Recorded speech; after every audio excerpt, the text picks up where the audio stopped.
America అధ్యక్షుడు Trump కీలక ప్రకటన చేశారు. తక్షణమే కాల్పుల విరమణకు రెండు దేశాలు కూడా అంగీకరించాయంటూ కూడా ఆయన ట్వీట్ చేశారు. రాత్రంతా ఇరు దేశాలతో చర్చలు జరిపామన్నారు. ఇరు దేశాలు తక్షణమే కాల్పుల విరమణకు అంగీకరించాయన్నారు. దీనికి సంబంధించి ఢిల్లీ నుంచి మా ప్రతినిధి ప్రసాద్ని అడిగి మరిన్ని వివరాలు తెలుసుకుందాం. ప్రసాద్, ఓ రకంగా చెప్పాలంటే ఇది ఒక శుభ వార్తగానే చెప్పాలి. ఎందుకంటే అమెరికా అధ్యక్షుడు మధ్యవర్తిత్వం వహించి భారత్ పాక్ కాల్పుల విరమణకు అంగీకరించాయంటూ ఆయన ప్రకటన చేశారు. ఏంటి ఇప్పుడు మీటింగ్ జరగబోతోంది, హై లెవెల్ మీటింగ్. ప్రశ్న అడ్రస్ చేసేటప్పుడు అనౌన్స్మెంట్ ఏమైనా ఉండే అవకాశం ఉందా? ఖచ్చితంగా. వాస్తవానికి ఈ రోజు మధ్యాహ్నం అంటే ఉదయం వాస్తవానికి ఇంకా చెప్పాలంటే పాకిస్తాన్కు $1 బిలియన్ దాదాపు ప్రపంచ బ్యాంకు అంతర్జాతీయ ద్రవ్యనిధి పాకిస్తాన్కు రుణాన్ని మంజూరు చేసిందని అన్నప్పుడే పాకిస్తాను ఏదో ఒక అంశంలో రాజీ పడిపోయింది. దీని వెనక పూర్తిగా అమెరికా ఉందన్న అంశం చాలా స్పష్టమవుతుంది.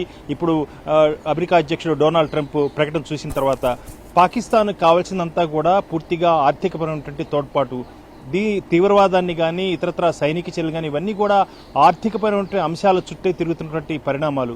రాజకీయంగా అక్కడ అస్థిరత నెలకొనడానికి ప్రధాన కారణం పూర్తి స్థాయిలో సగటు జీవన ప్రమాణాలని కూడా పడిపోయాయి. కేవలం సైన్యము అదేవిధంగా ఉన్నత స్థానంలో ఉన్నవాళ్ళు మాత్రమే చాలా విలాసవంతమైన జీవితానికి గడుపుతున్న అంశం అనేక కథనాలుగా మనం వార్తా కథనాలుగా మనం విన్నాము, చూసాము, చదివాము కూడా. ఈ సందర్భంగా మనం చూడాల్సిందంతా కూడా పాకిస్తాన్కి అమెరికా ఆర్థిక సహాయం చేసి ఈ పీస్ అంటే శాంతి ఒప్పందంలో భాగంగానే అమెరికా ఆ మేరకు తన యొక్క పలుకుబడిని ఉపయోగించి అంతర్జాతీయ ద్రవ్యనిధి ద్వారా దాదాపు $1 బిలియన్ పాకిస్తాన్కు మంజూరు చేయడం జరిగింది. దాంతోనే పూర్తిగా శాంతి ఒప్పందం కుదిరినట్టుగా అనుకోవడానికి ఆస్కారం ఉంది. ఇప్పుడు భారతదేశం యొక్క నాయకులు రాజనీతితో వ్యవహరించారు. అదేవిధంగా పాకిస్తాన్ ప్రధానమంత్రి కానీ షరీఫ్ కానీ అదేవిధంగా భారత ప్రధానమంత్రి మోడీ కానీ చాలా వివేకవంతంగా విజ్ఞతతో ఈ శాంతి ఒప్పందానికి అంగీకరించడం చాలా సంతోషదాయకం.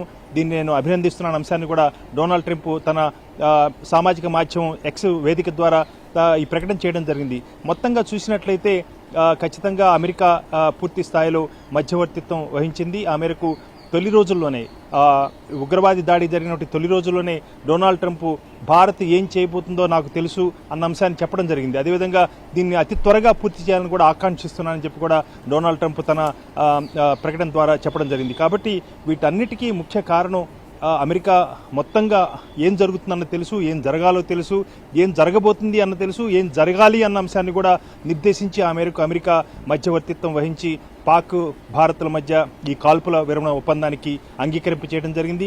భారత ప్రధాని కానీ అదేవిధంగా అటు పాకిస్తాన్ నాయకత్వం కానీ పాకిస్తాన్ సైన్యాధ్యక్షుడు మునీర్ కానీ వీళ్ళంతా కూడా పూర్తిగా అమెరికా చెప్పినటువంటి వాదనతో అంగీకరించి ఆ మేరకు చర్చలు జరిపేందుకు అంగీకరించారు. అతి త్వరలోనే ఈ చర్చల ప్రక్రియ కొనసాగుతుందన్న ఆశాభావాన్ని కూడా తన ప్రకటనలో వ్యక్తం చేయడం జరిగింది. ఈ రకంగా భారత్ పాక్ల మధ్య అతి త్వరలోనే అంటే ఉభయ దేశాల మధ్య కూడా సమస్యలేంటి, దాని పరిష్కార మార్గాలేంటి, వీటిపై కూడా పూర్తిగా చర్చించే అవకాశం ఉంది.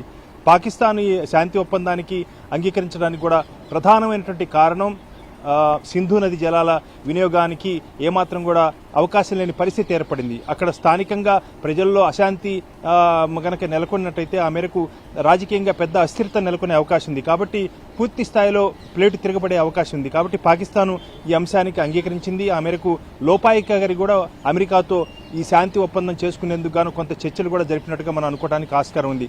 అందులో భాగంగానే రుణ మంజూరు చేయడం జరిగింది. అదేవిధంగా పాకిస్తాన్ అనేక దఫాలుగా మీరు రెండు దేశాలు కూడా అంగీకరించాలి, చర్చలు జరుపుకోవాలని చెప్పి కూడా విదేశాంగ వ్యవహారాల శాఖ మంత్రి ఈ రోజు మధ్యాహ్నం కూడా ట్వీట్ చేయడం జరిగింది. ఫోన్లో మాట్లాడి మీరు చర్చలకు రావాలి, చర్చలు చేసుకోవాలి అన్న అంశాన్ని కూడా మార్కో రూబియో కూడా చెప్పడం జరిగింది. కాబట్టి అన్ని పరిణామాలు చూసినట్లయితే ఇదంతా కూడా గత 48 గంటలుగా ఆయన ఎక్స్ వేదిక ద్వారా కూడా డొనాల్డ్ ట్రంప్ అమెరికా అధ్యక్షుడు చెప్పడం జరిగింది. 48 గంటలుగా అంటే దాదాపు 2 రోజులుగా చర్చలు జరుగుతూనే ఉన్నాయి.